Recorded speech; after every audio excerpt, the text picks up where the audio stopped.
So the medium line is pretty short, only 3 tanks, 2 are variants. We're on to heavy and infantry tanks, starting off at the A12 Mark II Matilda II. Man, a lot of tutus in there. God save the Queen, Queen of the Desert. Like many other British infantry tanks, it was heavily armored. Oh my gosh. The front glacis, or glacis, I apologize about my horrible public education here in America. I apologize about glacis. Glacis. All right. The front glacis was 78 millimeters thick, although the nose plates, top and bottom, were thinner but angled. The sides of the hull were 65 to 70 millimeters thick. In the rear, armor protecting the engine to side and rear was 55 millimeters thick. So get that. You're like, oh man, I'm gonna go around this tank and pen it from the side. Then you're like, fuck, man, I can't do that. And then you're like, oh man, I won't go for the side, I'll go for the side of the turret armor. And then the turret's 75 millimeters thick, dude. The turret roof, whole roof and engine deck were 20 millimeters, so maybe 30 millimeters can go through the top of it, but that is insane. And this tank, I believe, will be a low tier tank unless its 2-pounder gun gets a very, very good 2-pounder round. Just to put it into perspective, Matilda's armor was the heaviest of the era. Contemporary German Panzer IIIs and Ford tanks had 30 to 50 millimeters. T-34s had 40 to 47. M4 Shermans carried 40 millimeters. And it says even late models of the Panthers carried 50 millimeters. The shape of the nose armor was based on Christie's design and came to a narrow point with storage locker added on either side. Ugh. Sounds like a lot of the ammunition is in the front of the tank. The armor of the Matilda cast turret became legendary from a time in 1940 to 1941. The Matilda earned the nickname Queen of the Desert. Next tank under heavy and infantry is the very humble Valentine tank.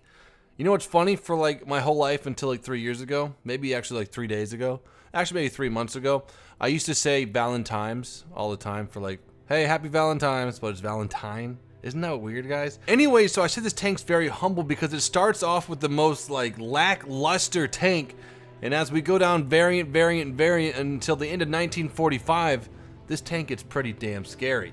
We start with Valentine Mark I. It was actually never sent out of the factory due to problems from rush production. This tank had a riveted hull, a 2-pounder gun, and its 2-man turret forced the commander to also act as the gun loader. The next variant is the Valentine Mark IX, and it upgraded to a 6-pounder gun, which is a 57mm gun from a 2-pounder, which is a 40mm. Also, it received an engine upgrade to 165 horsepower. It was the GMC 6004 diesel, and it somewhat improved mobility. The last variant and upgrade, at least in this configuration, is the Valentine 11. This is where it gets very scary. Not that the 6-pounder 57mm can't do anything, but this is when it gets to the heavy hitters. Now just be aware that the Valentine Mark 11 doesn't use the 17-pounder quick firing gun. It uses the OQF 75mm gun, which is the Ordnance quick firing 75mm. The 17-pounder is a 76.2mm round. So expect not to have that signature sound, the signature penetration, or performance that the 76 or the 17-pounder does. But a quick firing 75mm, I will definitely take it above a 57mm. Now we're on to arguably the most popular tank in the British Army, the Churchill, or at least the most known. We have two. We're going to cover the first one, which is the A22B Churchill Mark III. They say that the Churchill was a legendary British infantry tank thanks to its good design and impressive armor that was upgraded during further modernization. Churchills were successful when fighting on various battle theaters of World War II and even took part in the Battle of Kursk and in the Korean War. What the frick? The Mark III was armed with a 6-pounder cannon, 57mm, that was not powerful enough to fight enemy armored vehicles at large and medium distances effectively. But a player driving a Churchill will be better to use other tactics, close in on enemy and attack from short distance. Yeah, let me just go ahead and do that with like 18 kilometers of speed. Also trying to cover the Allies with its massive hull where there is such an opportunity. So like what they just said pretty much in the Mark III review is that, yes, your tank is garbage. Be meat shield for team. Level up, play new tank, have more fun. Hopefully the tank sounds more fun than they described. I can really see myself using the Churchill Mark III on an urban map such as Advance to the Rhine or Poland. And to continue with the Churchill, we're on the A22 Churchill Mark VII. Now this tank went into mass production. This modification was the most produced of the Churchill tanks. The tank hull had been significantly reworked and the arming was increased.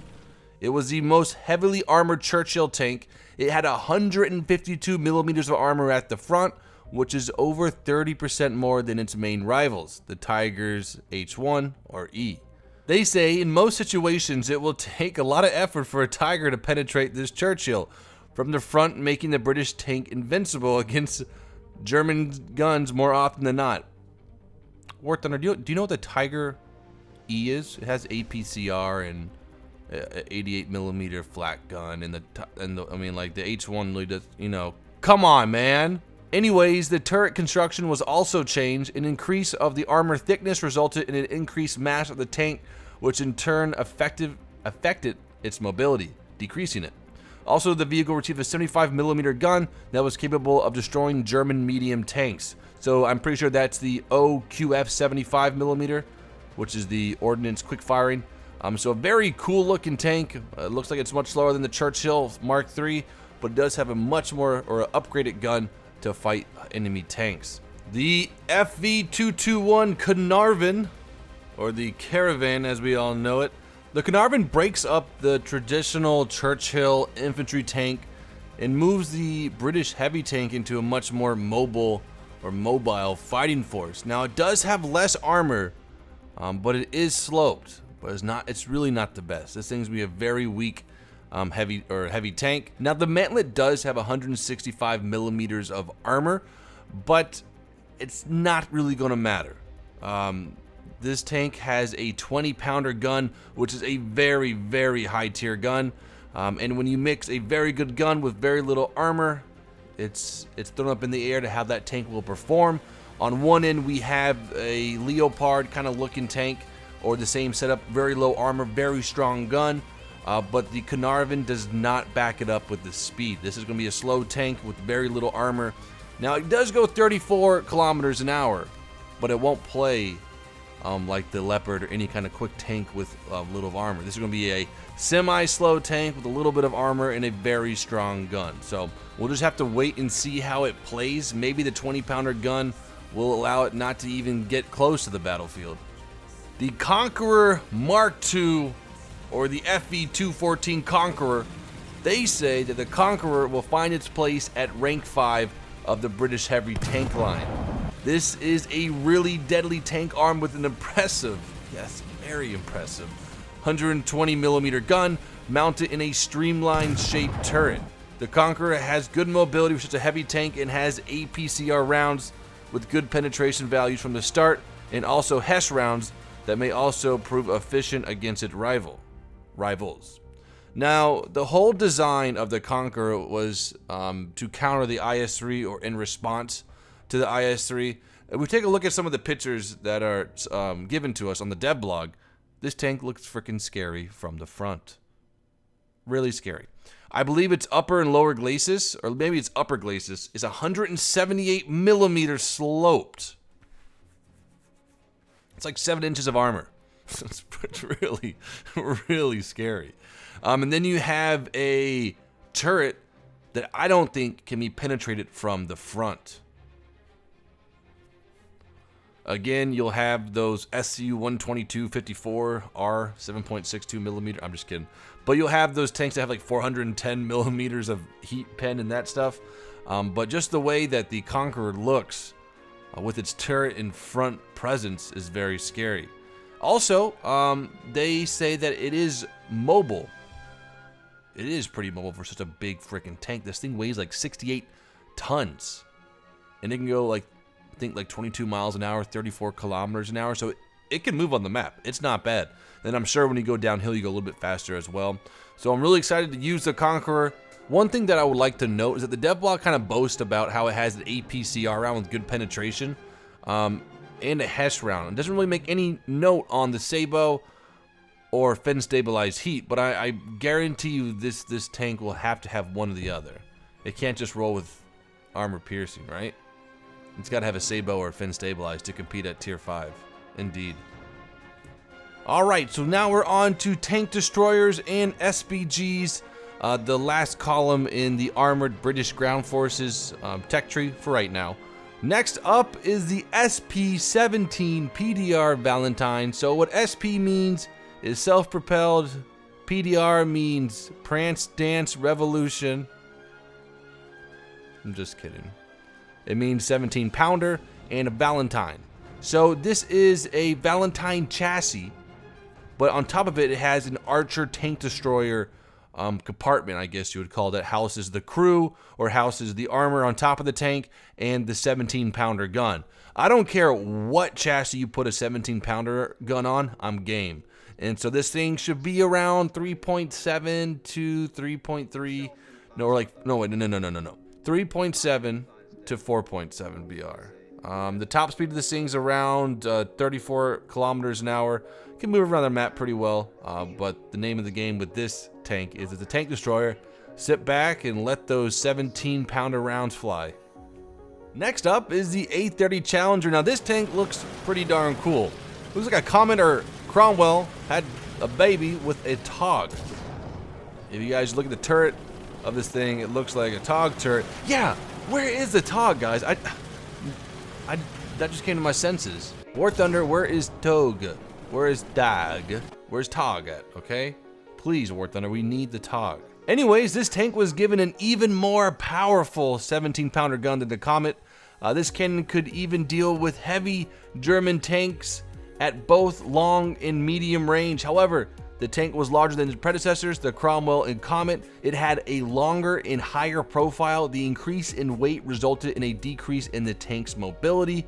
Nevertheless, the tank can still act as mobile and well-armed flanking and spearhead vehicle on the battlefield. The roomy turret of the tank had too many sharp angles as well as being too tall, but it was popular with the British tankers anyways, as there was a lot of space for the crew. Question for you guys, would you rather take safety over comfort in a tank? Okay, let me know. They also say, in fact, the tank had 2 loaders. This gave the tank an excellent rate of fire, probably making it the most rapid firing tank among all British tanks with this type of 76.2 millimeter or 17 pounder. Now, a high silhouette's not a bad thing. All that matters on this tank for me is that will the gun depression be enough to poke over hills with my high silhouette and being able to aim down to enemies. Alright, so next up is the Charioteer tank destroyer. In War Thunder, it's going to be the Mark 7. Hopefully this is the right tank that we're talking about. The Charioteer, officially known as FV4101 Cromwell Heavy AT gun, was a British armored fighting vehicle. It was produced in the 1950s as a self-propelled anti-tank gun.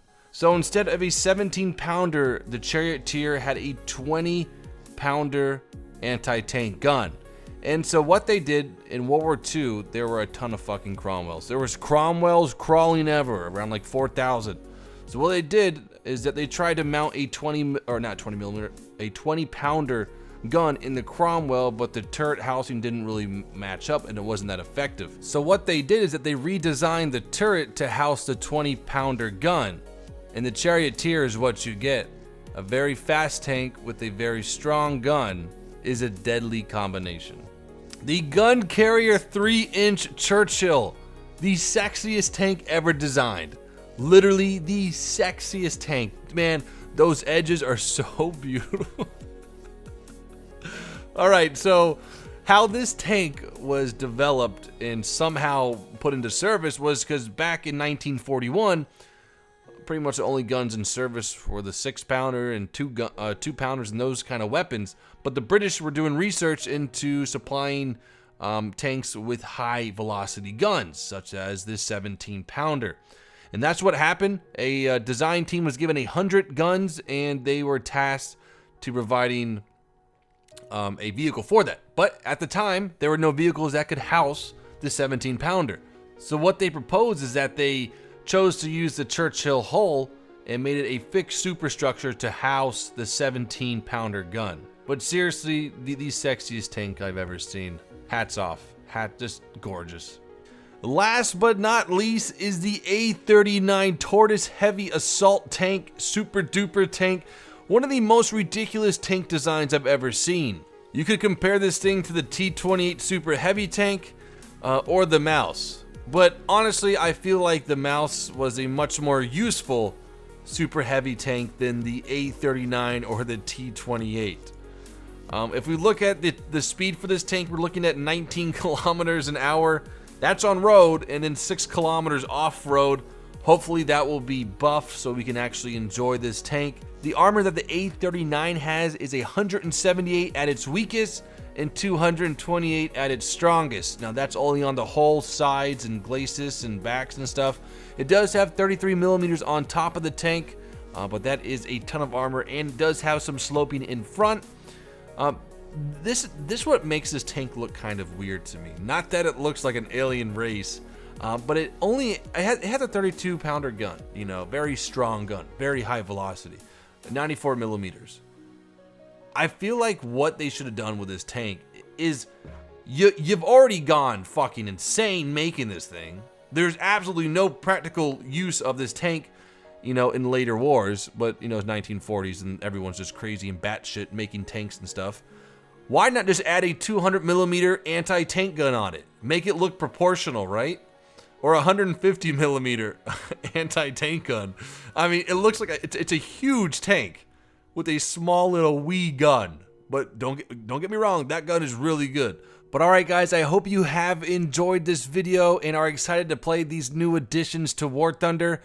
Stay tuned to the channel. I'll be having more videos on the dev server and anything that is updated on the War Thunder websites. Alright guys, have a great day. Peace out.